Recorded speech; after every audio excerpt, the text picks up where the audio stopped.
assignment-wise, we could play any position on the O-line. I'm not saying I can go out there and lock down the pass rushing, specialist, but I'd be able to play tackle assignment-wise. So that was my thing, just getting in there, like I said earlier, getting everyone lined up and having the communication on point and just getting the ball to Brian so he can do his thing, and that was really my mindset. Like I said before, you can't replace a Pro Bowl center who has led that offensive line. Obviously Joe's been here longer than him, but when you're the center, you're making a lot of calls. You're setting the huddle, things like that, things that you wouldn't think about going into a game.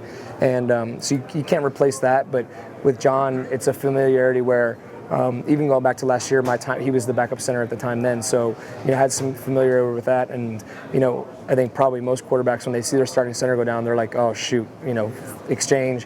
Whereas for me, it was like, all right, I've snapped with Greco 100 times before. I know he's going to be prepared because he works his butt off, and really, I thought we played really well after he came in, and obviously Paul filling in at the guard position. I got a lot of confidence in John, just to step in like that. Just from a mental standpoint, the center position probably has the most on him next to the quarterback. I mean, they direct everything in the run game and the protections, and they really get everybody lined up. And, you don't get many reps at that during the week. We always give John a couple, just like you give someone like Johnny a couple as a backup player. But you really never know until you get in the game. And John came in there and made all the right calls, got all the linemen in the right spots, and after that he did his job blocking too. He's a good blocker no matter what position he's at, but he's been up to the challenge from a mental standpoint also. John, what are the hardships of being tall? I think leverage.